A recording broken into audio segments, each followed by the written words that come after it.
Hello et bienvenue dans After School, le podcast qui explore la vie étudiante sous toutes ses facettes. Moi, c'est Rocha. Aujourd'hui, on va parler du lycée international et on va essayer de comprendre si ça peut être vraiment un game changer avant l'entrée en études sup. On voit ça ensemble.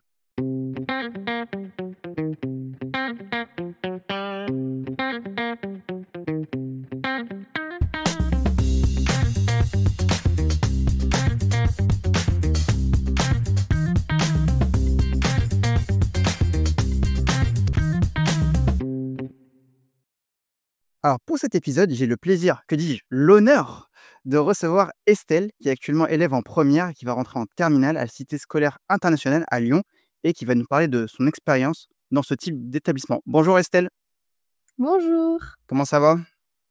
ça va et toi? Ça va, hein? Bah, alors, comment on se connaît avec Estelle? J'ai été son prof particulier, en mathématiques depuis 2020, donc ça fait à peu près plus de 5 ans qu'on se connaît. Ça fait très longtemps. Ça fait ça fait trop longtemps Ouais. et bah, du coup, j'ai pu voir, l'évolution, de son parcours académique, jusqu'à même sa rentrée, à la Cité, scolaire internationale à Lyon et bah, justement, tu es là pour nous en parler. Oui, je suis prête. Alors, on va commencer par un peu de contexte. Déjà, qu'est-ce que c'est qu'un lycée international? Alors, j'ai retrouvé la définition, je vous la lis comme ça, tout le monde, les schoolos, tout le monde est au courant de ce que c'est qu'un lycée international. Alors, un lycée international, en France, c'est un établissement scolaire qui réalise un double enseignement dans l'une des 2 langues officielles du pays, donc le français, et dans une langue étrangère. Donc ça peut être, l'arabe, l'espagnol, l'anglais, une autre langue et ces établissements accueillent généralement des sections internationales. Alors, faut pas confondre, dans le sens où il peut y avoir des lycées généraux technologiques qui accueillent une section internationale. Là, un lycée international, il regroupe plusieurs sections internationales et ça permet de préparer à différents types de bacs. Ça peut être le bac français international, ça peut être, la BIBAC, là, dans le cadre des, sections binationales où on est vraiment 2 langues, il y a 2 langues dans le cursus et l'objectif derrière tout ça, c'est d'intégrer les élèves dont le français n'est pas la langue maternelle et d'ouvrir l'esprit, on va dire, des nationaux à une autre culture. On va commencer, si tu le veux bien, Estelle, par quelques chiffres, quelques infos et statistiques. Bah, c'est parti. Premièrement, il y a exactement 118 lycées et 163 collèges publics, mais aussi privés en France, qui disposent au moins d'une section internationale. Et tous ces lycées, toute cette structure, ça inclut 18 langues. Alors, c'est quand même fou, hein. Alors, je sais pas, il y a quoi comme langue présente dans ton lycée? Alors moi, il y en a plein. Il y a le chinois, le japonais, l'arabe, l'italien, l'espagnol, le portugais et le polonais. Ah oui, c'est vraiment, on va dire, très hétéroclite. Et est-ce que tu vois, voilà, plusieurs élèves, voilà, arabes, chinois, japonais, polonais, tu en côtoies tous les jours? Bah, oui, hein, c'est un peu le quotidien. Enfin, tout le monde est assez, c'est homogène quoi, on va dire. Alors ça, je ne savais pas, mais même si certains lycées sont publics, il est demandé une certaine participation financière de la part des familles pour les sections étrangères et notamment pour les salaires des professeurs natifs. Alors est-ce que tu peux nous confirmer? Est-ce qu'il y a quand même une petite, rémunération, quelque chose qu'on donne au lycée, pour «l'inscription» entre guillemets? Alors vu que moi, c'est un lycée public, pour, certaines sections, il y a pas besoin, mais pour les sections anglaises, Mmh. ils payent, effectivement les profs, ils ont aussi des fournitures en plus, genre des MacBook et tout, et ça, ils payent 3 000 € l'année. Ah oui, Et par contre, les autres sections, non, on paye. OK, d'accord. OK, très bien. Ah, beh, je savais pas du tout, mais là, maintenant, on a la confirmation, d'une meuf qui est dans le milieu, qui est in. Mmh. Et alors là, ça m'a un peu surpris et la demande, elle est de plus en plus forte dans les lycées et dans les collèges internationaux. Il y a certaines sections qui ont vu le nombre de candidats augmenter, donc je dis bien de candidats et non pas d'élèves, parce qu'on va en parler plus tard, mais il y a quand même de l'admission, il y a des concours d'admission pour accéder à ces structures et ça a augmenté de 30 en 3 ans. Donc entre 2021 et 2024, la demande a augmenté de presque 30. Est-ce que tu le vois, au quotidien, parce que sachant que tu es rentré en 2022, est-ce que tu vois que la demande est de plus en plus forte? Est-ce que tu entends parler, on va dire d'inscription à des collèges, lycées internationaux de la part, voilà, de tes proches, d'autres amis qui veulent y entrer? Est-ce que tu sens, cet engouement-là? Bah, moi, je sais que, quand je l'ai passé le test, que je l'ai passé 2 fois. Quand je l'ai passé, il y avait d'autres gens qui le passaient avec moi, même beaucoup de gens et j'ai été la seule à être acceptée en section italienne alors qu'il y avait, genre 5 candidats, un truc comme ça et donc je sais que oui, effectivement, il y a beaucoup de gens qui tentent d'y entrer, mais c'est pas si facile que ça parce qu'il suffit pas juste d'être bilingue. Il faut avoir les connaissances qui vont, avec. OK, très bien. Ah oui, c'est vraiment il faut un full package. Oui. La langue ne suffit pas, mais il faut avoir, la langue et le mental derrière, surtout. Et alors, je pense une explication qui peut être, donnée au fait que l'engouement est de plus en plus fort, c'est que les lycées internationaux affichent des taux de réussite au baccalauréat très proches, voire quasiment 100, et surtout avec des taux de mention qui sont très élevés. Alors, est-ce que tu penses que ça joue aussi, avec le fait, voilà, que ces lycées préparent au mieux au bac ou on va dire, on a vu aussi, d'autres types de bac comme l'Abibac, le Bachibac? Est-ce que tu penses que, voilà, c'est peut-être dû à ça ou est-ce qu'il y a d'autres raisons? Je pense qu'il y a surtout ça, parce que c'est vrai que ça attire forcément le prestige un peu, du lycée international. Enfin, quand tu as ça sur ton dossier, forcément, il y a un petit truc en plus quoi, que d'autres n'ont pas et donc ouais, je pense que les taux de réussite, que j'ai pu constater aussi parce que tout le monde, globalement, a enfin, moi, j'ai pas encore passé mon bac, mais en tout cas pour le brevet, tout le monde l'a eu. Donc je pense que déjà, il y a ça, qu'on peut remarquer. Comment ça, t'as pas passé le bac? T'as passé, la première, t'as au moins passé le bac de français. Là, l'année prochaine, ça va être autre Oui. chose. Tu Mmh on mh. va en parler juste après, mais ça va pas être la même limonade. Tu vas voir la petite goutte de sueur là, tu vas un peu paniquer. J'espère pas trop, mais un peu quand même stressé. Ouais. Alors très bien, on va passer à la première partie, où on va aborder ton parcours. Alors première question, est-ce que tu peux déjà nous parler de tes différentes classes, de ton parcours académique depuis le collège? Donc on va dire depuis la sixième jusqu'à maintenant. Est-ce que tu peux nous en parler très rapidement?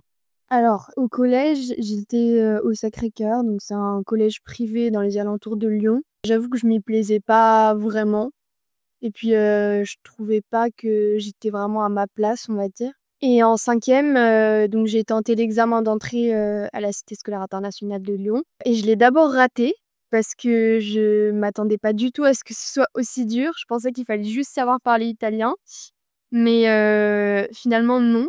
Il fallait, aussi avoir des connaissances, historiques, sur la grammaire, sur la langue, voilà que je n'avais pas et donc je l'ai retenté, en 4e, cette fois en m'étant préparée à l'avance et j'ai réussi donc à y entrer et en 3e, j'ai fait ma rentrée, à la CSI et depuis j'y suis. Et donc là, depuis le troisième, là, tu as fait, une partie, de ton lycée, et là, tu vas même continuer en terminale. En tout cas, tu continues en terminale Oui. et donc là, tu as passé la fin du collège et quasiment l'entièreté, du lycée. C'est quoi les différences que tu vois ou en tout cas, comment tu le ressens toi, entre là où tu étais avant et là où tu es maintenant? Avant, j'avoue que déjà, je trouve que le niveau était quand même beaucoup moins élevé de travail, ou même, les professeurs, je trouve qu'ils sont vraiment mieux, à la Cité scolaire internationale. Puis un environnement aussi, où je me sentais un peu mieux parce que, il y avait des gens qui étaient comme moi finalement, qui parlent plusieurs langues, voilà, qui ont un cursus international. Du coup, je trouvais ça plutôt Ouais, c'est vrai que ça peut faire un peu plus de bien quand surtout quand on est motivé, stimulé, je pense et on va dire à chacun son environnement, à chaque étudiant sa manière de travailler et on va dire, l'ambiance qu'il lui faut pour, être stimulé. mmh, C'est propre à chacun. Donc, on dit pas non plus que ton ancien lycée, il est totalement nul, mais, selon tes demandes et ce dont tu avais besoin, c'était pas forcément, l'optimum. oui. Et qui a fait ce choix d'intégrer le lycée international, Est-ce qu'il y a vraiment des raisons derrière tout ça? Est-ce que c'est toi? Est-ce que c'est tes parents? Est-ce que c'est d'un commun accord? Et pourquoi tu as voulu t'orienter directement vers le lycée, international? Est-ce que c'est pour le niveau, on va dire à court terme, te dire: «Bon, ça me prépare bien pour le bac» ou est-ce que tu avais plus une vision à long terme? Alors, bah, c'est mes parents qui ont décidé ça, pour exploiter le fait que je parle plusieurs langues. Parce qu'évidemment, si je restais, dans un lycée, «normal» entre guillemets, bah, ça m'aurait servi à rien de savoir parler une autre langue. Puis aussi c'était, pour m'ouvrir plus de portes, donc là, c'est plutôt une vision à long terme parce que savais qu'après le bac, si j'avais le bac international, j'aurais pu aussi éventuellement aller étudier, à l'étranger et donc voilà. Mais moi, j'étais pas d'accord au départ de changer d'environnement. Je voulais pas, mais j'ai fini par me laisser tenter, on va dire. Et qu'est-ce qui a fait? C'était quoi le déclic que tu as eu? Parce que c'est vrai que, bah, quand on est jeune, surtout au collège, on n'a pas trop cette vision à long terme, on n'a pas trop ce recul et comme voilà, tu nous as dit que c'est tes parents, pas qui t'ont forcé, mais qui t'ont fortement conseillé d'y aller. Qu'est-ce qui a fait que tu as changé de vision? Bah, je me suis dit que c'était bien d'avoir du nouveau. Puis aussi, j'avais pas forcément envie de retrouver toutes les personnes de mon ancien collège, dans un lycée, enfin le lycée qui continuait du coup, après ce collège-là. J'avais envie de voir un peu du nouveau et puis c'est vrai que c'était cool, de se dire qu'il y avait des personnes qui étaient un peu comme moi, je me suis dit que ça pouvait être un bon environnement pour moi. Mais j'avais pas vraiment cette vision de, oui plus tard, j'aurai plus de portes quoi. Bon, en tout cas, tu regrettes pas? Non, Ah, c'est déjà le bon point. C'est déjà tu regrettes pas, c'est que c'était un ça bon choix pour toi. mmh. Maintenant, tu peux remercier tes parents. Voilà, c'est ça. Et comme c'est un établissement inconnu, voilà, qui dit nouvel établissement dit nouvelle personne. Est-ce que tu avais une appréhension ou quel type d'émotion tu as ressenti quand tu as quitté ton ancien collège pour aller, dans ce nouveau collège-lycée? J'avais peur déjà de pas réussir vraiment à m'intégrer parce que c'est vrai qu'en troisième tu arrives vraiment enfin fin collège, donc il y a un peu les groupes qui sont déjà faits, tout ça, donc j'avais un peu peur. Finalement ça va et aussi la charge de travail, je me suis dit par rapport, à mon collège, ça va être, fois 3 quoi, donc je me suis dit, que j'allais pas réussir à tenir le coup, mais pareil, en fait ça allait. Mmh. Bah, justement, on en parlait avec, Luca dans un numéro d'After School du podcast. Lui, il est arrivé dans le lycée international français à Turin, Jean Genot et lui arrivé, si je dis pas de bêtises, fin collège, en seconde, mais comme il avait pas eu le brevet, ils avaient redemandé à ce qu'il refasse son brevet et du coup, bah, lui, il est arrivé dans une classe où, bah, il y avait déjà beaucoup de potes, à peu près dans le même cas que toi.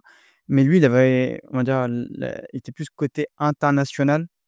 Il était pas d entre guillemets «dans son pays», il venait des États-Unis, mais Mmh. il avait des parents italiens, mais il revenait en Italie, mais il avait aussi vécu en France, donc c'était, c'est un gros globe-trotter. Mais c'est vrai que voilà, il a aussi cette vision de quand tu quittes un autre pays, que tu vas même pas dans le pays, comment dire? Dans lequel tu es né, dans lequel tu as fait une bonne partie de scolarité. Là, il était clairement, nouveau de chez nouveau.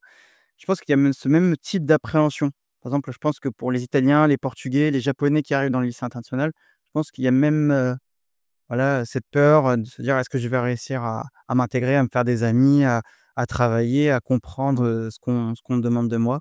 Je pense que ouais, et du coup, tu nous confirmes ça c'est des 2 côtés, en fait? Oui, oui, bah, Il y a oui, aussi bien de sûr. Mmh. OK. Et comment ça s'est passé, on va dire, ton dernier jour au collège, tu dis: «Bon, bah, voilà, plus jamais je reviendrai dans ce collège-là, l'année prochaine, je serai dans un collège international». Honnêtement, j'étais pas si triste de quitter mon ancien collège parce que je ne m'y plaisais pas vraiment. Donc voilà, mais c'est vrai que j'étais quand même stressée. Je me suis dit, que mon ancien collège, c'était un peu choisir la facilité, mais là, j'arrivais dans un nouveau et il fallait que je m'y prépare quoi et voilà. Mmh. Ouais, c'est vrai. Du coup, bah, tu avais tout l'été pour te préparer mentalement C'est vrai, ouais. et du coup, à la rentrée, quand tu es arrivé dans ce lycée international, qu'est-ce qui t'a choqué le plus? Bah déjà, l'établissement est très, très, très, très grand. Donc c'est vrai qu'on peut un peu s'y perdre parce qu'il y a beaucoup, beaucoup de salles, en plus ça couvre primaire, collège, lycée, donc c'est rempli de personnes, enfin on est beaucoup quoi et ouais, c'était surtout ça quoi. Enfin, en plus j'étais choquée du nombre de personnes qu'il y avait, moi je savais pas trop me repérer donc ça m'a un peu déstabilisée au début. Mmh. Mmh mh. Bon, après, tu me rassures que tu t'es fait des amis maintenant, des amis pour la Oui, vie. c'est Tu bon. as tes Sista Besta, c'est bon? C'est bon. Très bien. Alors, on va passer à la deuxième partie sur ta vie au lycée international. Alors, premièrement, quelle section internationale tu as intégrée? Section italienne. Pourquoi la section italienne? Est-ce que tu peux nous en parler un peu plus? Ben, déjà, je suis née en Italie et puis, bah, juste je suis vraiment bilingue, italienne et donc c'est ce que mes parents voulaient pour moi, un peu que je puisse exploiter, cette force. Et maintenant donc tu y es depuis, 3 ans. Comment ça s'incarne au quotidien? Le fait, que tu apprennes italien à la section italienne? Est-ce que vous avez, par exemple, des cours de maths, des cours, d'histoire géo en italien? Est-ce que comment, la culture italienne et la langue italienne est présente dans le cursus? Bah, déjà, on a, 8 heures de cours d'italien par semaine, donc voilà et nous, on fait pas de maths en italien, on fait seulement, de la littérature et de l'histoire. Voilà, ça, c'est les seules matières qu'on fait, mais on les travaille vraiment en profondeur. Par contre, la section, chinoise, ils peuvent pas faire d'histoire, à cause, un peu, de ce qui se passe dans leur pays et donc à la place, ils font des maths en chinois, ce qui est très compliqué, pour moi, à comprendre, mais bon, voilà. Et dans ta classe, dans ta section italienne, il y a aussi bien, on va dire, des binationaux comme toi, que des Italiens, on va dire, entre guillemets «pure souche»? Oui, c'est vrai qu'il y a des Italiens qui sont, nés en France et qui ont juste appris l'italien parce qu'ils ont un parent italien, voilà, un oncle italien, je sais pas. Mais il y en a qui sont vraiment, de là-bas et qui ont justement du mal à parler français, enfin, qui ont un fort accent italien, quoi. Et du coup, l'échange, ça se fait dans, on va dire, dans les 2 sens. Vous leur apprenez à un petit peu mieux manier le français, à aussi à mieux comprendre la culture française et à mieux gérer, comment dire? Les actions avec, la société française. Et vous, ça vous permet aussi de, on va dire, d'entretenir votre italien. Oui, voilà, c'est ça. Et est-ce qu'il y a un mélange entre les sections? Par exemple, section italienne et portugaise, est-ce que dans le cours, il y a qu'une seule section ou il peut y avoir plusieurs sections? Ah non, non, dans le cours, c'est une seule section et ça reste comme ça. Et donc vous suivez, il y a qu'une seule section italienne, mais il y en a plusieurs? Enfin, on va dire dans une classe, Il y en a et qu'une de classe d'italien. Par contre, il y a beaucoup, beaucoup de classes d'anglais parce qu'évidemment, ils sont beaucoup plus nombreux. Mais voilà, les langues un peu moins «communes» entre guillemets, il y a moins de classes. OK. Et donc, bah, ces gens-là, tu vas les suivre, enfin, ils vont te suivre même, jusqu'en terminale. Bah, c'est la Donc même classe depuis la troisième, hein. ah À bah, à quelques élèves près du coup qui s'en vont ou qui viennent, mais oui. en vrai, c'est bien. Vous êtes combien dans la classe? À peu près 25 il me semble, truc Bah, comme ça. c'est tout à fait correct, hein. C'est moins que, on va dire, dans le lycée, public, on va dire non international, où on est plus aux alentours des 30-35. Oui.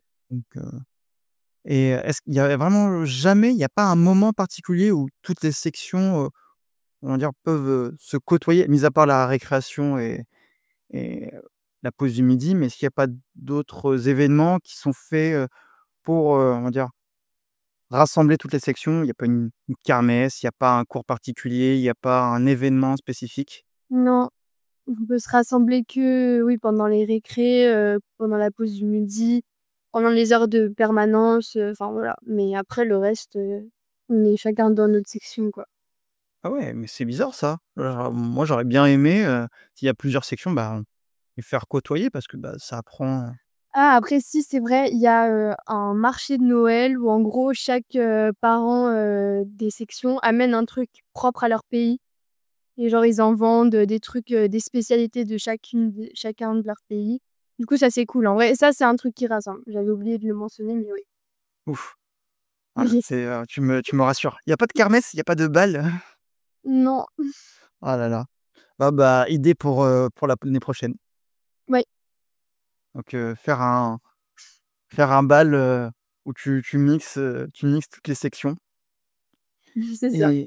Et donc les profs, c'est des profs natifs? C'est des profs qui sont bilingues italiens? Ou quel type de prof, c'est? C'est des profs qui viennent directement, de chaque pays pour venir pour venir enseigner en France. Ah, par exemple, un prof qui est français, mais qui parle parfaitement italien ne, enfin, il peut pas enseigner ou a très beaucoup de mal? Bah, c'est un peu moins facile je pense. Après pour les anglos c'est différent, Mais je dirais pour les autres sections, faut vraiment avoir été prof, je pense, dans le pays d'où on vient parce que sinon c'est un peu plus compliqué. Ouais. Au début, tu nous as dit que tu avais passé des épreuves, donc pour être, admise au lycée international. Est-ce que tu peux nous en parler un peu plus? Bah, en fait, il faut, se rendre directement, aux portes du lycée et on est prise en charge par, un prof de la section.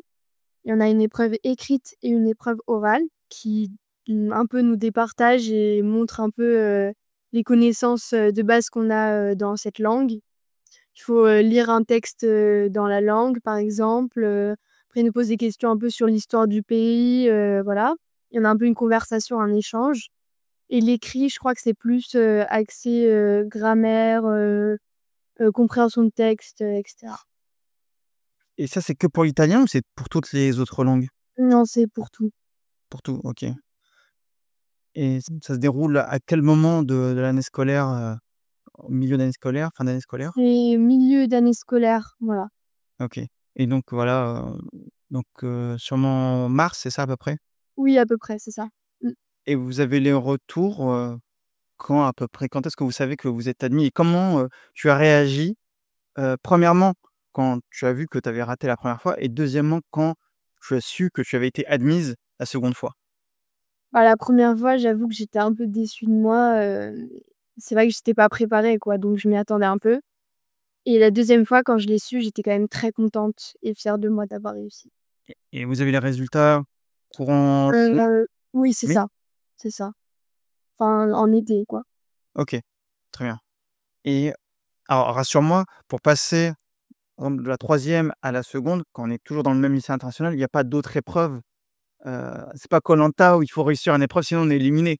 Non, non, non, non, non. Sauf si on a vraiment des notes horribles, normalement c'est bon, on passe, quoi, dans tous les OK. cas. Alors une fois qu'on est rentré, on peut y rester, c'est bon. Sauf si on est vraiment nul, hein, mais C'est vous êtes vraiment vous puez, vous êtes rincés, nous on vous donne pas l'heure. Pas mal. Non, c'est bien, belle mentalité, hein, bravo, bravo la section. bah, c'est très compétitif, hein. Ah, bah, parle-nous-en un petit peu de cet aspect, compétitif parce que je voulais te demander les avantages et les inconvénients d'un lycée international. Alors, bah, on va peut-être commencer par les inconvénients. Donc tu nous parles de la compétition entre les élèves. Comment, ça se manifeste, par quoi? Par des actes, des paroles, Est-ce que c'est un environnement spécifique? En fait, on voit vraiment qu'il y a cette un peu, course aux notes, je vais dire, parce que, si tu as, pas des excellentes notes, tu es un peu considéré comme, le bas du panier et oui, il y a un peu ce truc où il faut vraiment avoir des très bonnes notes, en particulier en section. Pour les internationaux, je dis. Pour les gens qui sont là en secteur, c'est moins compétitif, mais, entre les sections, ça l'est plus, honnêtement. OK. Et tu le vis comment, mentalement, le fait que, voilà, qu'il y ait cette compétition, est-ce que ça te motive? Est-ce que ça te booste? Ou est-ce que plus ça te stresse et ça te tend? Ça me stresse, je dirais, parce que c'est pas facile de se dire que tout le monde, est un peu en compétition l'un, contre les autres. Mais bon, c'est vrai que j'arrive quand même à bien me débrouiller donc ça va. Et est-ce que les profs entretiennent ça, cet aspect de compétition, ou ils essayent plus de détendre l'atmosphère, de dire: «Bah, vous êtes qu'en seconde, première, troisième. Pour le moment, bah, pas la peine de faire de compétition entre vous. Le but, c'est d'avoir, bah, ses résultats à soi et de faire ce qu'on a envie par la suite». Ou est-ce que les profs, ils insistent sur le fait que c'est le dossier avant tout, c'est votre dossier, ou c'est le classement avant tout? Ils insistent beaucoup sur le dossier et surtout les profs de langue, sur les notes. La compétitivité des notes, on la sent beaucoup, moi en tout cas, je la sens beaucoup dans ma classe d'italien. Et vous, entre les élèves, du coup, est-ce qu'il y a cet aspect de compétition? Par exemple, je prends un cas totalement, un peu ubuesque pour un petit peu exagérer le trait, mais par exemple, tu es malade, est-ce que, bah, par exemple, il y a aucun élève qui va te donner son cours parce que se dit: «Bah, elle est malade», Non, non, alors, c'est pas il y a pas une haine entre les élèves, enfin, bon, j'ai quand même des amis qui peuvent prendre mon cours pour moi. Enfin, c'est pas voilà. Mais c'est vrai que il y a souvent ce truc où les gens qui ont des mauvaises notes, ils sont «nuls» entre guillemets et les gens qui ont des bonnes notes, sont un peu, mis en avant, même par le prof, quoi. Mmh. Et il y a comment dire? Il y a pas de, comment est-ce que c'est de la compétition?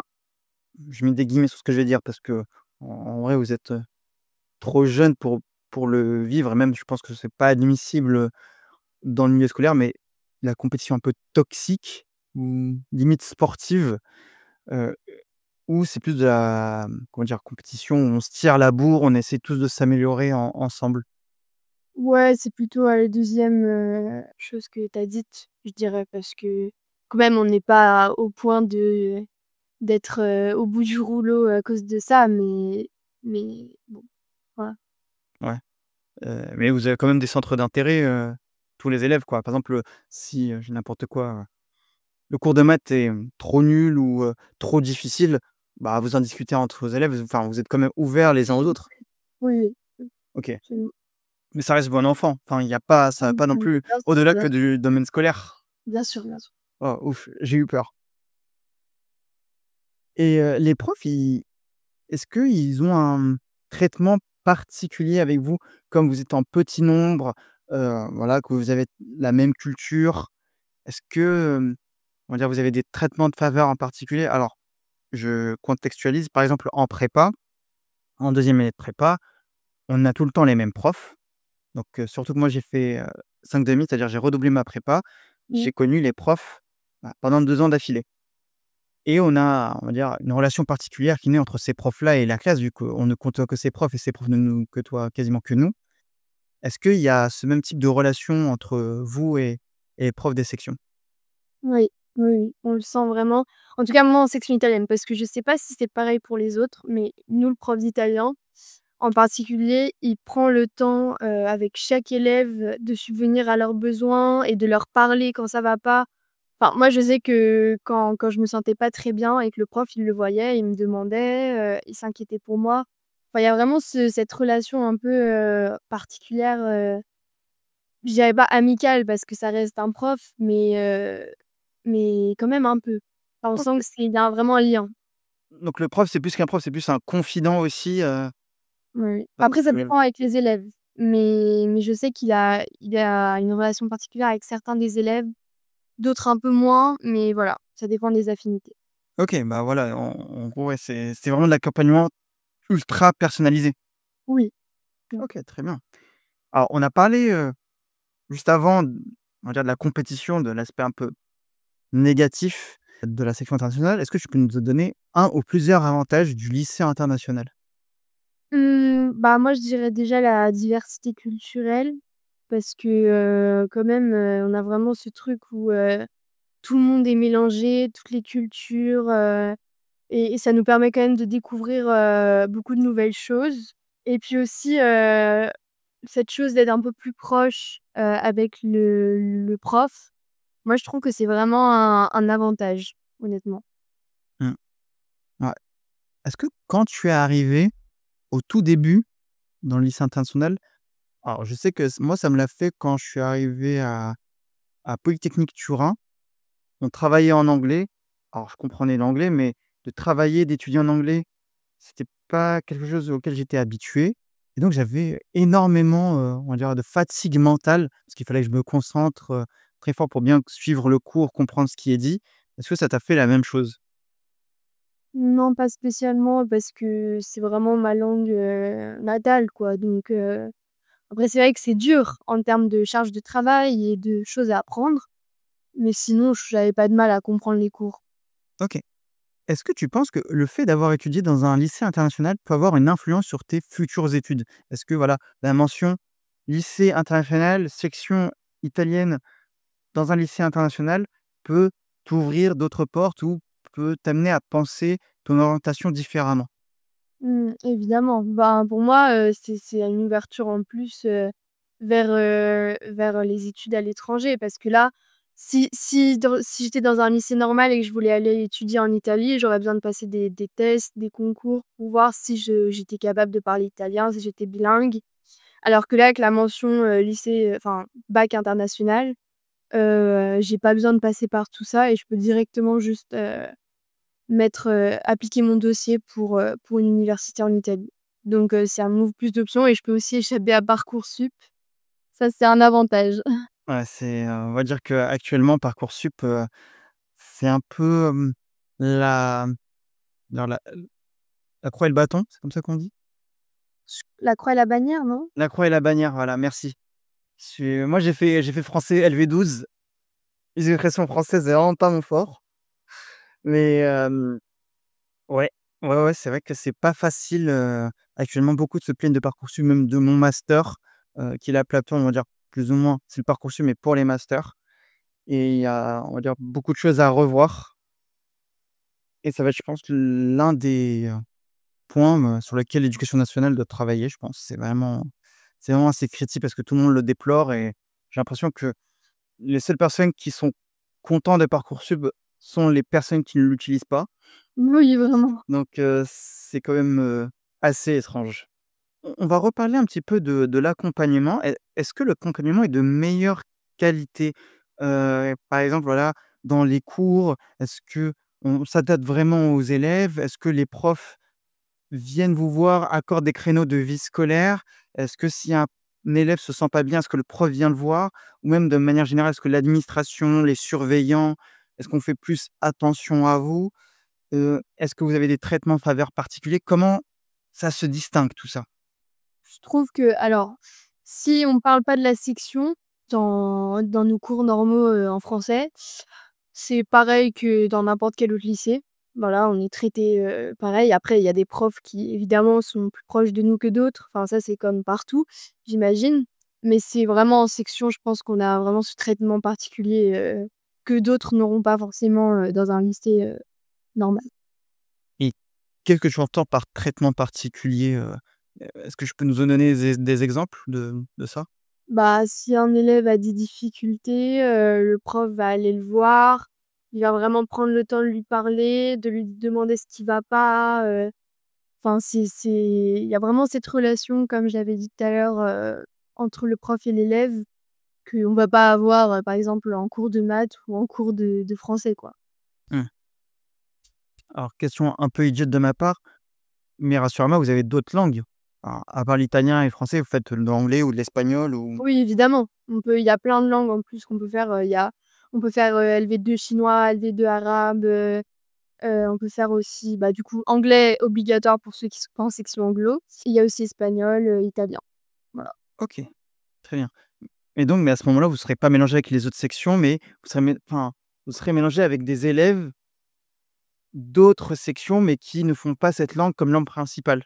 Voilà, c'est ça. OK. Ah donc c'est l'un des points où vous pouvez vraiment vous retrouver, en tout cas certains d'autres sections? Ouais. OK. Tu as pu te faire des amis, je pense, dans d'autres sections? Ou non, pas Oui, du oui, tout? clairement. Non, mais maintenant, moi, je suis connu aux USA, je suis connu au Portugal. Et tu le vis comment ça, le fait que tu peux avoir des amis, qui, on va dire, ont des pieds-à-terre un peu partout dans le monde et qui ont diverses cultures? Comment tu le vis? Je trouve ça vraiment trop bien de pouvoir, enfin, en plus, je sais pas, mais si tu as un ami qui a une maison en Espagne, je sais pas, tu peux partir en vacances avec, ça va être sympa ou enfin, il y a vraiment ce truc où tu peux découvrir limite d'autres pays juste en te faisant des amis et c'est vraiment cool. Je trouve cette diversité culturelle. Bah, justement, ça me fait penser à 2 questions. La Mmh. première, est-ce que tu penses que le lycée international peut avoir, une influence sur la qualité de ton réseau? Alors, qu'est-ce que j'entends par réseau? Par exemple, le fait d'avoir des connaissances. Par exemple, je sais qu'au lycée, on va dire, général technologique qu'on fait, habituellement, j'ai quand même gardé quelques contacts, mais, j'en ai pas gardé non plus des milliers, et des centaines. Par exemple, au collège, j'ai gardé qu'une seule personne. Est-ce que tu penses que le fait d'être mélangé, de côtoyer d'autres cultures, d'autres, étudiants, ça te permet de rester ou en tout cas, ça favorise le fait de rester en contact avec eux plus tard, par la suite, quand tu voudras, chercher un stage, ou, tu voudras, postuler, pour des jobs à l'étranger? Bah, c'est sûr que parmi les élèves internationaux, il y a beaucoup de gens qui de parents je pense, qui ont, beaucoup on va dire, de pistons qui peuvent être vraiment pas mal et qui font des travails, assez, haut placés, je dirais et donc ouais, ça peut être, je pense, ça peut être une bonne chose de garder, contact avec ces personnes parce que, ils viennent tous un peu d'un milieu, favorisé, si on peut dire comme ça et c'est vrai qu'ils ont beaucoup de contacts. Par exemple, j'ai une copine qui connaît, Thomas Pesquet. Voilà, c'est son oncle. D'accord.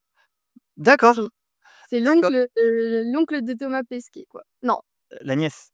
la nièce de Thomas Pesquet, pardon. Alors toi, tu as fait famille, arbre généalogique LV12 aussi.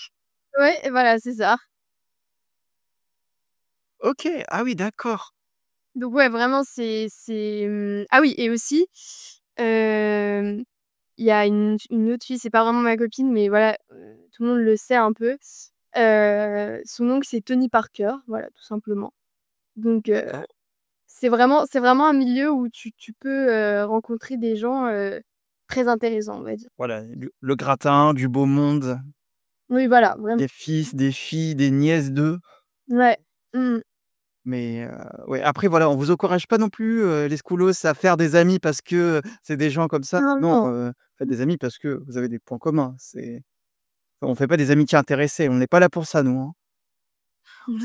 C'est pas le but.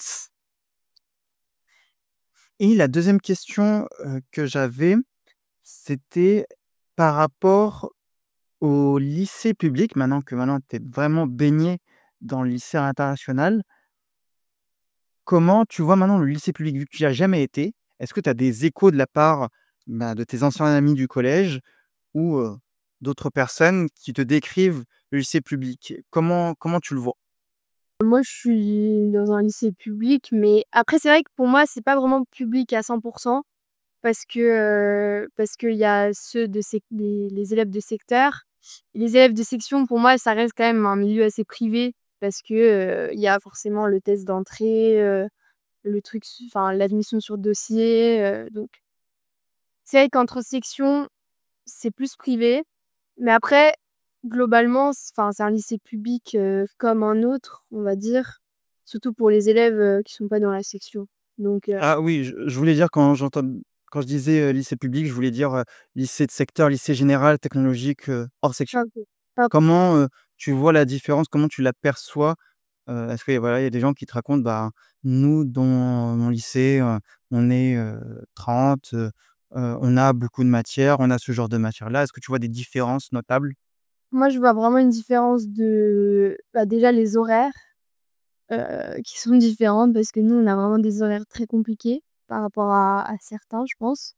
Ouais, tu peux nous en dire Heu, plus? Bah, moi, enfin, on a 8 heures de cours en plus quand même par rapport aux autres dans la semaine, Ouais, ça donc ça fait beaucoup, ça fait ouais, beaucoup. ça fait 1 heure, en plus par jour en moyenne. Voilà, donc voilà, c'est un peu compliqué, mais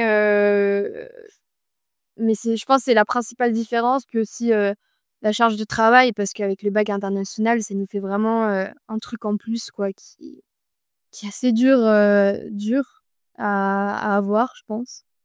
Donc voilà. Et cette quantité de travail, alors est-ce que tu peux nous parler plus de cette quantité de travail?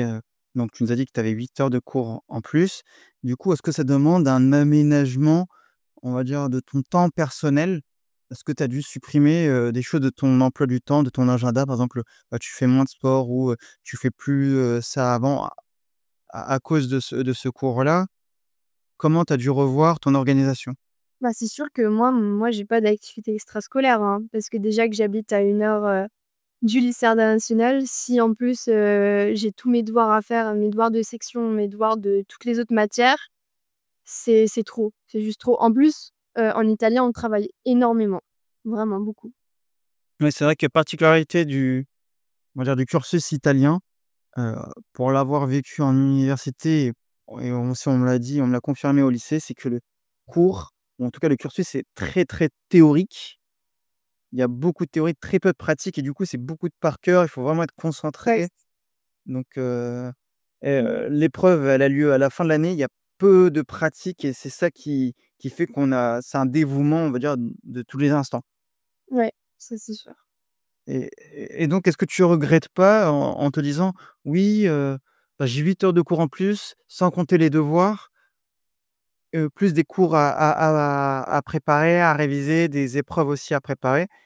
Est-ce que tu te dis: «Waouh, les gens, qui sont hors section, bah, eux, ils ont ce temps libre pour faire, une activité extrascolaire, pour aller voir leurs amis», Est-ce est-ce qu'il y a pas du regret derrière tout ça? Ah mais plusieurs fois, j'ai pensé à quitter la section italienne, tellement il y avait de travail, mais bon, j'ai quand même réussi à résister, mais c'est vrai que parfois je suis vraiment jalouse des gens qui sont pas en section, qui ont des horaires beaucoup plus légers, qui peuvent faire plus de choses, enfin voilà. Et c'est quoi qui te fait tenir? Pourquoi tu te dis: «Maintenant, je quitterai pas»? Qu'est-ce qui te fait tenir? Bah, c'est vraiment le fait de me dire, que, ça va m'ouvrir plus de portes plus tard et que c'est vraiment un avantage aussi, dans le dossier, quoi. Enfin, même si j'étudie en France, si on voit, marqué, bac international, ça va être déjà plus intéressant que quelqu'un qui a juste le bac, je pense. Mmh. Ouais, c'est plus une vision à long terme qui Mmh te guide, mh. qui t'anime. Oui, en plus, je me dis: «Il reste un an, je vais pas arrêter la dernière ligne droite, quoi». Ouais, c'est ça. C'est pas le principe des coûts irrécupérables, pour ceux qui ne le savent pas. Et est-ce que, selon toi, cette expérience, elle t'a permis de mieux connaître certaines de tes limites ou de découvrir certains points forts? Ben, mes limites, je pense, c'était surtout ma méthode de travail, qui était, on va dire un peu inexistante.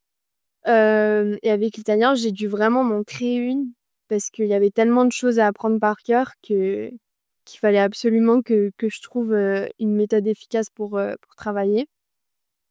Et sinon, en termes de points forts, je dirais que c'est ma mémoire qui m'a un peu sauvé, la mise, heu, pour pouvoir retenir toutes les informations qu'il fallait apprendre en plus de tous les autres cours, et voilà. Et est-ce que tu sens que ça va mieux te préparer pour, on va dire, le post-bac, pour l'orientation? Est-ce que tu sens que, voilà, le fait de pouvoir, on va dire, encaisser une grosse charge de travail et encaisser des gros cours théoriques, est-ce que tu penses que ça va te servir pour plus tard? Oui, clairement. Clairement, il y a vraiment ce truc, qui me prépare, déjà mieux à l'oral parce que je sais que dans les lycées, du secteur, privé, voilà, il y a moins ce truc d'être préparé à l'oral et c'est vrai que moi, quand je suis arrivée à la CSI, j'avais, super peur de passer, devant, des gens et cetera et grâce à la section, vu qu'on fait plein d'oraux, j'ai vraiment réussi un peu à m'améliorer sur ce point-là. Mmh. Du coup, pour le grand oral, tu es à l'aise. Ouais, vraiment. On va parler plus maintenant du l'après première, donc de la terminale. Alors, c'est quoi les spécialités que tu as choisies et pourquoi? Et comment la section internationale, elle va influencer, sur ta terminale? J'avais choisi du coup pour la première re AGGSP, SES et SVT et j'ai fortement regretté d'avoir choisi SVT. Voilà, je n'aurais pas dû parce que ça m'a flingué ma moyenne et j'avais pris pour, garder un truc scientifique mais vraiment j'aurais pas dû. Tu aurais dû prendre des maths. Ah ouh là! Mmh. Ouh là là! Parce qu'il y a plein de gens qui ont pris maths en disant: «C'est super important, si tu prends pas maths, tu vas pas être accepté, dans les universités, dans les écoles, machin». Ils se retrouvent avec 5 de moyenne, donc je préfère mieux pas, quoi. Ah d'accord. Mmh. Et donc l'année prochaine, ça va être AGGSP et SES. Et SES, ouais. Mmh. Et est-ce que la section italienne va influencer sur ces 2 options? Est-ce que tu vas avoir des cours d'SES ou d'AGGSP en italien? Ça non. Bah, après les cours de HGGSP, on est quand même dans l'histoire, l'actualité, donc c'est possible qu'on aborde certains thèmes en italien et qui soient aussi abordés en AGGSP. Mais en SES, il me semble que non. Mmh. Donc, on va dire, ça va être plus ou moins la même chose, une option en moins, mais avec en rajoutant les, heures de cours supplémentaires, de littérature, et de d'histoire en italien. Mmh mh. OK. Et est-ce que tu penses que le fait d'avoir eu, voilà, ces options en littérature et en histoire, en italien, est-ce que tu penses que ça pourra t'aider pour, tes options? Pour la SES ou, pour la GGSP? Est-ce que tu penses que le fait d'avoir un background en italien, ça va te servir ou peut-être pour l'oral? Moi, ça m'a vraiment aidé, hein. Ça déjà, ça donne une culture générale en plus et puis mine de rien, de savoir écrire en italien, ça peut aussi aider pour, écrire en français parce que, ouais, il y a des mots en fait, si tu les traduis en italien, ça t'aide pour la grammaire. Enfin, c'est un peu compliqué à expliquer, mais ouais, moi, ça m'aide beaucoup de savoir parler les 2 langues, en fait. Et puis même, ça m'a aidée, pour, l'écrit du bac de français. Parce qu'on avait étudié, le romantisme en italien, en profondeur et il se trouve qu'on l'avait pas trop étudié en français normal et c'est tombé sur un texte romantique au bac écrit, pour le commentaire et donc j'ai bien réussi à me débrouiller grâce à ça. Voilà, elle est venue, elle a posé le sujet, elle a dit: «C'est bon, je t'ai compris». Heu, Non mais j'ai vraiment eu de la chance sur ça parce que vraiment on a étudié, beaucoup la littérature et ça donne un truc en plus, hein, vraiment. mmh et on va passer à la dernière question de cette partie-là, sur, on va dire, plus l'aspect parental. Est-ce que tes parents sont derrière toi ou on va dire, est-ce qu'ils te fliquent? Je mets des guillemets sur le mot flic. Est-ce que ou est-ce que, voilà, ils te soutiennent ou ils suivent un peu de loin en espérant que tu réussisses?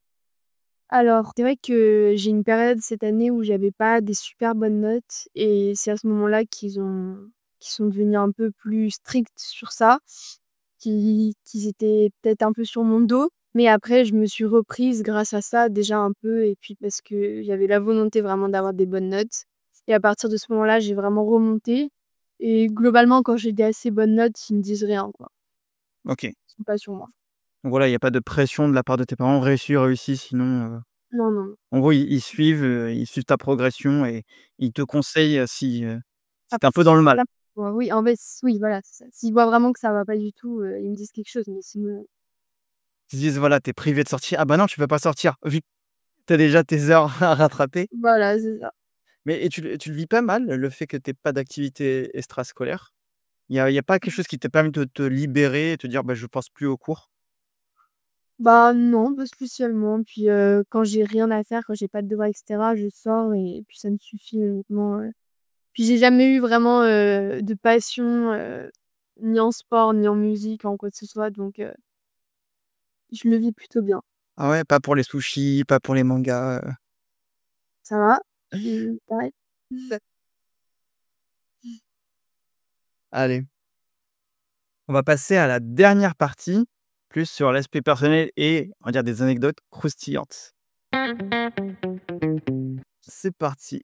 Première question, est-ce que tu peux nous raconter une anecdote, on va dire amusante qui t'est arrivée au lycée international et une autre un peu moins marrante sur, ces dernières années? Il m'est arrivé un truc en troisième. En gros, on a fait une sortie scolaire en italien, section italienne et on devait prendre le métro et en gros, il y a un des élèves qui est rentré dans le métro alors que tous les autres étaient restés en dehors du métro et alors ça a été la panique. La prof, elle s'est mise à pleurer. Elle s'est dit, «Putain, je vais perdre mon travail, je vais tout perdre, machin». Elle était en pleurs, en panique, et c'était en vrai, c'est pas forcément drôle. Enfin, ça me fait un peu de la peine pour elle, mais c'est vrai que sur le moment, c'était quand même très, très drôle, je pense. Ah ouais? Tu te moquais de la prof qui était en pleurs? Non, mais en fait, c'est juste, je sais pas, mais sur le fait qu'il y ait un le métro. Il a été retrouvé l'élève? Oui, oui, quand même, quand même. Ah voilà. Par contre, une anecdote, moins marrante s'est passée, cette année. C'était horrible. Vu qu'on est à côté du parc de Gerland, il y a beaucoup de sans-abri qui ont leur tente là-bas, et cetera et il y a un sans-abri qui était un peu, bourré, il me semble, qui a réussi à rentrer dans le lycée. Voilà. OK. Et donc tout le monde a essayé de le faire sortir, surtout les surveillants et il y a un des surveillants, c'était son premier jour, au lycée international et il a donné un coup de latte au sans-abri. Il l'a frappé Mais il et après il l'a mis dehors. Enfin, c'était, tout le monde a filmé, enfin, c'était horrible. Surtout que c'était son premier jour, enfin, ça servait à rien d'être aussi violent, surtout que le gars était clairement inoffensif, vu l'état dans lequel il était. Enfin bref, c'était un peu choquant, de voir ça et du coup, il s'est fait virer. Voilà. et la réaction des parents ou de vous aussi? Enfin, Bah, il y a eu un mail pour, expliquer l'incident et tout, mais c'est vrai que sur le moment, On a eu un peu peur, j'avoue. Enfin, moi, j'ai été surtout choquée par le fait qu'il le frappe comme ça devant des élèves, enfin.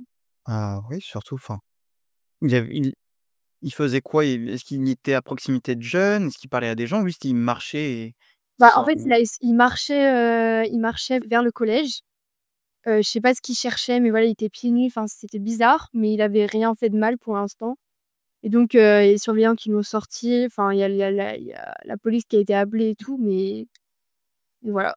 Mais c'est vraiment le surveillant qui l'a sorti de force et qui l'a frappé, il l'a mis à terre, il lui a donné un énorme coup de latte, c'était quelque chose. et vous les élèves, vous en avez pu en parler avec les profs ou avec d'autres personnes? Après, c'était pas vraiment traumatisant, mais juste, un peu choquant. Donc moi, j'en ai juste parlé avec mes parents, mais sinon non. En vrai, ça peut être choquant, hein. Vous êtes pas encore adulte, vous voyez 2 adultes se battre dont un, bah, Mais surtout que c'est un surveillant, quoi, c'est pas juste quelqu'un, ouais. c'est ça. Tu te dis, bah, en fait, si la situation elle dégénère avec un élève, on peut légitimement se poser la question de si voilà, si un élève, un gars de terminale, ou une fille de terminale, bah, on va dire, fait quelque chose et que le surveillant s'il le paie pas, est-ce qu'il pourrait réagir de la même manière? On peut légitimement se poser la question et il y a pas eu plus d'explications sur pourquoi, ce sans-abri il est rentré, Bah, on sait pas comment il a réussi à rentrer. Je pense qu'il est passé avec quelqu'un, un élève ou un truc comme ça. Mais c'est vrai que, je sais pas, on ne sait pas ce qu'il faisait là, quoi. Peut-être qu'il avait froid parce que c'était en hiver et du coup, il cherchait à se réchauffer, je sais pas trop. Mais mmh, mais, voilà. faites une cagnotte litchi, hein, mettez récoltez des sous, hein, le pauvre, mais ça fait trop de peine. Après, il était bourré, donc bon, on sait pas trop ce qu'il faisait non plus, hein. Maintenant que tu as fait beaucoup de lycée, que voilà, tu as l'expérience, tu as le recul, tu arrives quasiment, en terminale, si tu devais donner 3 conseils pour mieux vivre le lycée? Parce que voilà, tu nous as dit au collège, tu te sentais pas très bien, ça correspondait pas à l'ambiance et comment dire? L'atmosphère.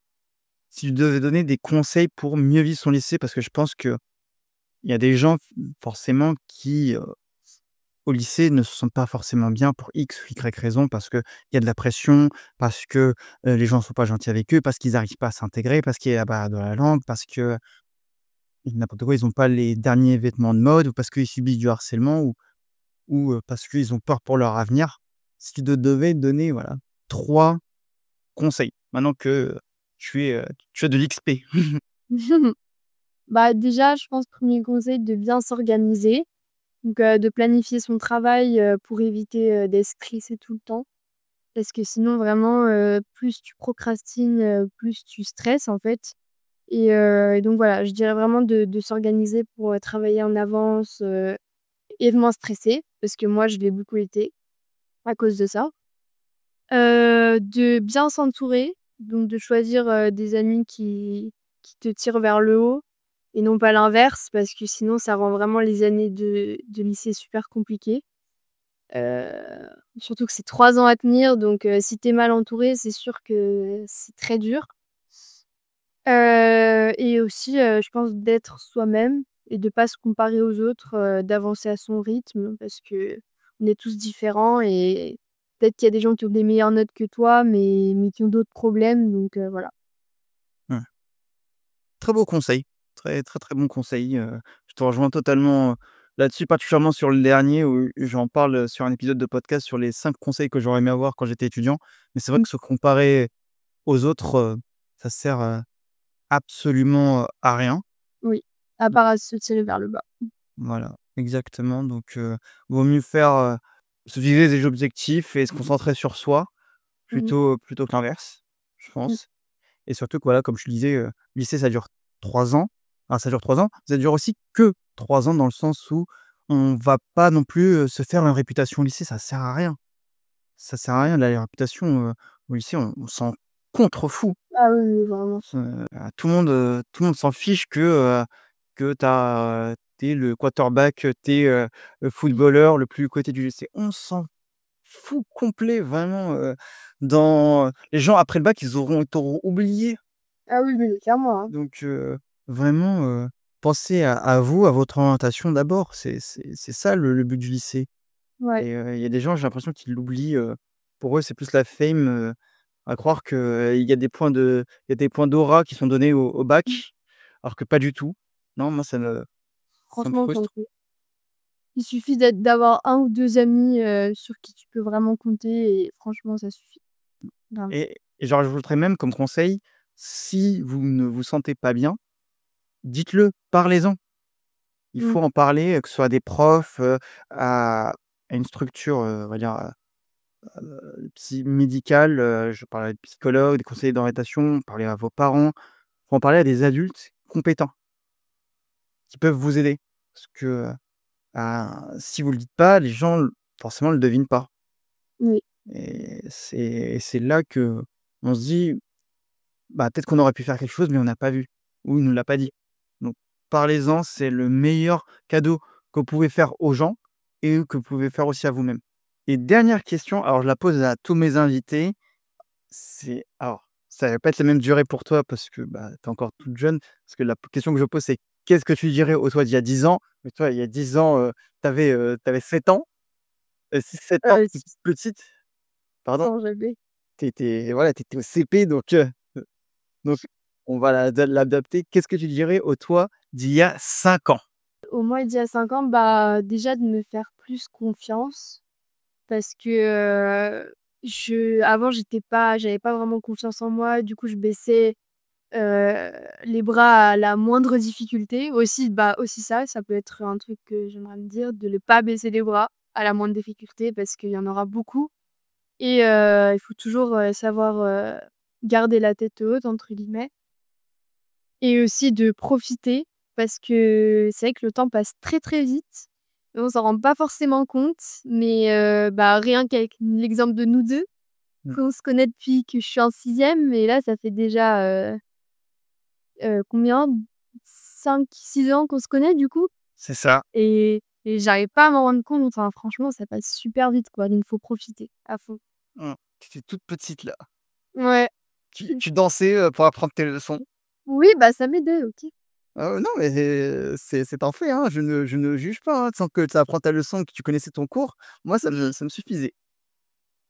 OK, super, bah, on a fini la partie interview, on va passer à la partie vrai-faux. Alors je vais te donner plusieurs affirmations, plusieurs idées reçues qu'on a sur le lycée et le collège international et tu vas me dire si tu es plutôt d'accord, pas d'accord, vrai ou faux. Ouais, L'entrée est réservée aux enfants d'expatriés. c'est en partie vrai parce que mais en partie faux parce que, au collège, il y a que, les sections qui peuvent être admis, mais au lycée, il y a aussi les gens de secteur. Voilà. OK. Il faut être bilingue dès le départ pour être accepté. Bah, ça dépend, tu peux aussi avoir appris la langue, au fur et à mesure de ta vie, tant que tu sais parler la langue, en fait, c'est bon. Faut pas forcément être bilingue dès la naissance, ou quoi. Le niveau scolaire est inaccessible pour un élève entre guillemets «normal».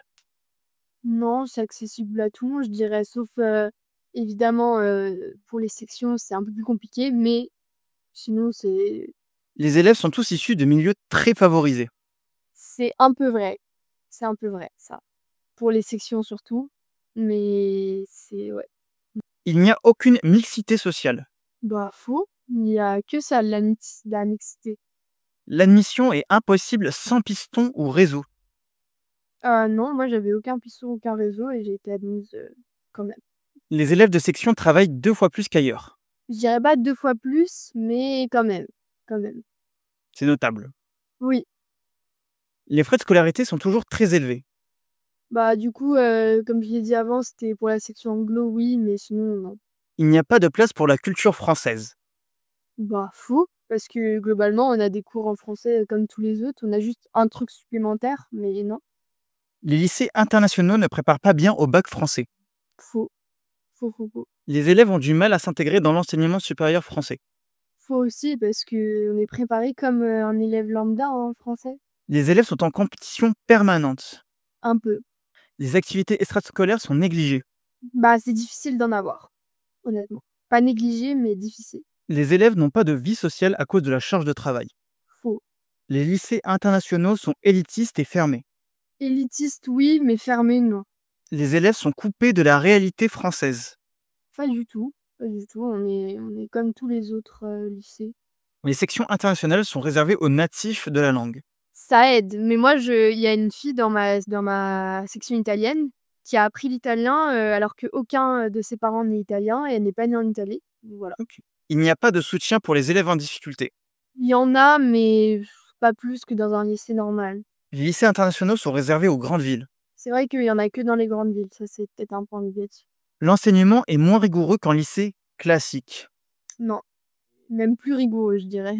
Les élèves ne passent pas le même bac que les autres. Ils passent le même bac avec simplement un bac en plus. Il n'y a pas de place pour la créativité. Bah, faux, hein, c'est pareil que dans tous les autres lycées, vraiment. Les élèves sont formatés pour étudier à l'étranger uniquement. Non, tu as le choix. Tu peux étudier à l'étranger, tu peux étudier en France, Les familles doivent déménager pour accéder à un lycée international. ben, si tu veux être dans la section, tu as besoin de déménager, mais si tu veux entrer en tant que secteur, tu es obligé d'être dans le secteur. Mais voilà. Les lycées internationaux garantissent la réussite dans les meilleures universités du monde. Ça garantit rien, mais ça peut-être que ça favorise un peu. Ok, parfait, très bien. Merci d'avoir un petit peu partagé tout ça, tes pensées, tes Exactement. opinions là-dessus. On va passer à la dernière partie sur la réaction à l'actu. Du coup, je t'ai envoyé un article du Parisien qui nous Mmh. montre qu'il y a un lycée international, celui de Palaiseau, qui veut s'ouvrir socialement et qui a l'ambition, on va dire, d'être un lycée qui accepte plusieurs autres profils. Donc, ils sont ouverts à des bacs pro, à des boursiers, à même un BTS. Et je voulais avoir un petit peu ton ressenti là-dessus, parce que la plupart des lycées internationaux sont des lycées généraux ou technologiques, mais il y a très peu, on va dire, d'autres profils en dehors de ce cadre-là qui sont acceptés. Quelle est ta pensée là-dessus? Est-ce que je trouve ça bien, pas bien? Pourquoi? Oui, moi je trouve ça vraiment bien qu'ils accueillent de nouveaux profils, puis ça permet, d'avoir, un peu, plus de mixité justement. Enfin, il y en a déjà, mais franchement, c'est plutôt une bonne chose de toujours l'ouverture, aux autres et à la différence. Et surtout, on croirait que, entre guillemets, «les langues», ou en tout cas les sections internationales, sont réservées qu'aux classes générales ou technologiques, alors que les gens qui sont en bac pro, bah, peuvent très bien prétendre à ça s'ils veulent faire comment dire? Travailler plus tard à l'étranger ou des BTS à l'étranger, enfin, qui veulent faire des BTS mais plus tard travailler à l'étranger, bah, c'est toujours bien. Ou même, comment dire? Comment dire? Des élèves qui viennent, par exemple, voilà, je dis n'importe quoi, mais d'Espagne, qui sont espagnols, et qui viennent comment dire? Étudier en France, bah, et qui veulent faire un bac pro, bah, ça serait bien qu'il y ait des sections internationales, mais aussi pour les bacs pro, parce que, bah, la personne ne sait pas forcément bien parler français, a peut-être pas forcément du mal et a peut-être pas cette, comment dire? Cette possibilité d'avoir un bac pro, en Espagne. Je dis ça comme Oui. ça, mais c'est bien un petit peu de s'ouvrir à d'autres profils, parce que j'ai l'impression que, oui, section internationale, on va dire, il y a d'élitisme là-dedans. J'ai l'impression que, Mmh voilà, mh. c'est réservé qu'à une certaine, catégorie de personnes, un certain type d'étudiants, alors que, bah, les langues, c'est ouvert à tout le monde, hein. Tout le monde peut apprendre une langue, et après il y a moyen d'adapter ça, hein. Tu peux être Mmh. pas obligé forcément, des cours d'histoire, des cours, de littérature, tu peux faire autre chose. Si c'est un BTS, bah, tu peux faire une matière du BTS dans cette langue-là. Bac pro, bah, par exemple, bah, on t'apprendra à communiquer avec un fournisseur, bah, dans cette langue-là, à faire des choses dans une autre langue. C'est pas interdit, mais je me demande pourquoi c'est pas mis en place plus tôt? C'est Bah, ouais, c'est vrai que ça aurait dû être mis en place dès le début. Bon, j'ai l'impression qu'en France, on ne jure que par le général. J'ai l'impression que c'est général, technologique et ensuite, filière professionnelle. J'ai l'impression qu'on la Mais néglige totalement, alors que, bah, il faut bien tout pour faire un monde. c'est sûr, ouais. Il y a des gens qui sont pas forcément, faits pour les études et qui veulent pas forcément, ou qui ont même, une ambition.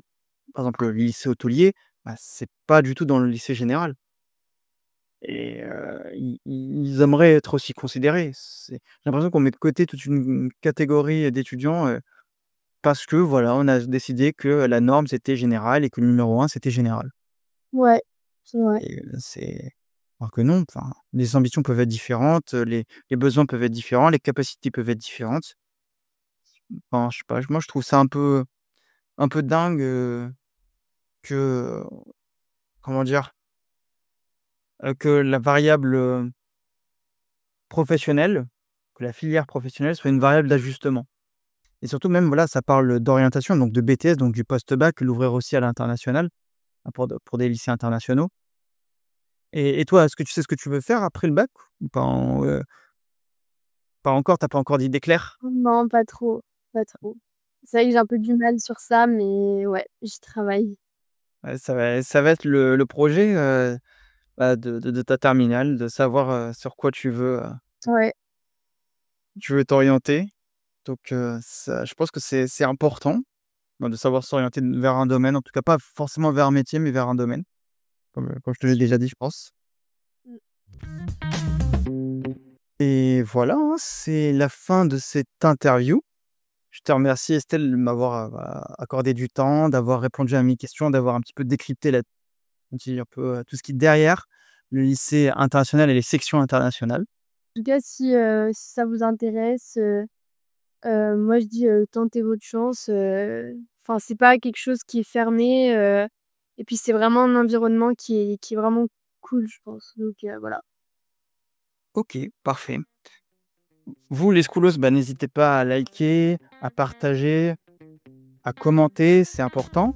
Nous, on se retrouve dans 2 semaines pour le prochain épisode. C'était Estelle et Rocha pour After School. À plus!